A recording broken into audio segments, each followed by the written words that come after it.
మన రాజన్న సిరిసిల్ల జిల్లాలో ఏం జరుగుతుంది అనేది ఒకసారి మనం చూద్దాము.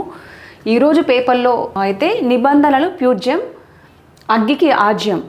ఇది ఎక్కడో కాదు, మన ఇల్లంతకుంట మండలంలో జరిగింది. మొన్ననైతే రీసెంట్గా ఇల్లంతకుంటలో ఆగ్రో ఇండస్ట్రీస్లో మంటలు ఆర్పుతున్న అగ్నిమాపక సిబ్బంది మొన్న రీసెంట్గా జరిగింది. అక్కడ మంటలో అంటుకొని అయితే చాలా ఆస్తి నష్టం కూడా జరిగింది. అంటే పత్తికి అంటుకుంది ఆ రోజు.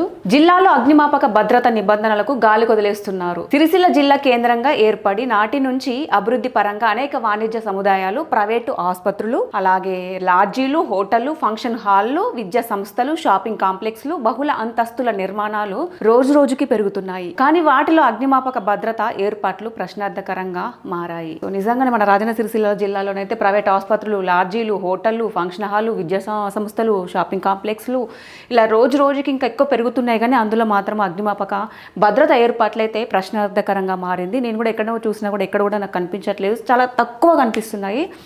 సో కానీ అవి మాత్రం చాలా ఏర్పాట్లు చేసుకోవాలి ముందు జాగ్రత్త కొద్దీ. అంతేకాకుండా అనుమతులు తప్పనిసరి.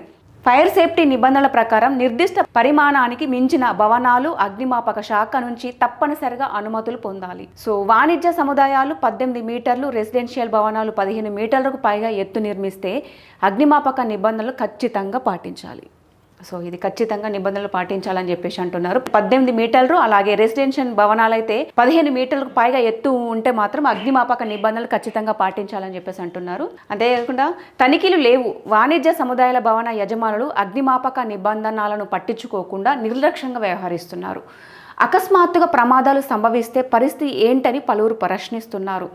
ఇప్పటికైనా అగ్నిమాపక శాఖ అధికారులు భవనాలను క్రమంగా తప్పకుండా తనిఖీ చేసి లోపాలు ఉంటే సరిదిద్దేలా చర్యలు తీసుకోవాలని ప్రజలు కోరుతున్నారు. సో వాణిజ్య సముదాయాల భవన యజమానులు అగ్నిమాపక నిబంధనలు పట్టించుకోవడం లేదు, నిర్లక్ష్యంగా వ్యవహరిస్తున్నారు అని చెప్పేసి అంటున్నారు.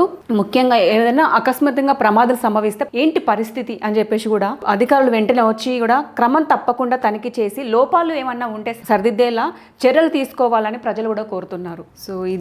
సో మొన్న రీసెంట్గానైతే ఇల్లంతకుంటలో జరిగింది. చాలా పెద్ద ప్రమాదం ఇది. మంటలైతే చాలా విపరీతంగా చెలరేగిపోయినాయి. సో మంటలు కూడా ఆర్పుతున్నారు.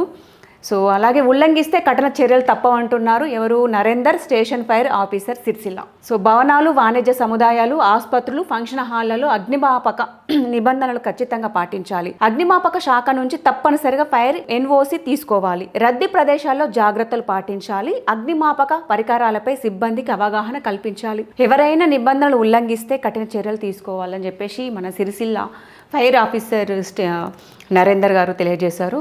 సో ఇదండి. సో ఎవరైనా షాపింగ్ కాంప్లెక్స్లు ఎక్కువ ఉంటే కూడా ఖచ్చితంగా నిబంధనలు అయితే పాటించండి, పర్మిషన్స్ కూడా తీసుకోండి. అసలు అజాగ్రత్త మాత్రం అసలే ఉండకండి. చాలా పెద్ద ప్రమాదం మొన్న రీసెంట్గా ఇల్లంతకుంటలో జరిగింది. సో ఇలాంటి ప్రమాదాలు మళ్ళీ జరగకుండా ఉండాలంటే ఖచ్చితంగా మనం తగు జాగ్రత్తలు ఉండాలి. అలాగే permissions, so rules and regulations అయితే మనం తప్పనిసరిగా మనం పాటించాలి. సో ఇది మన రాజన్న సిరిసిల్ల జిల్లా వార్త.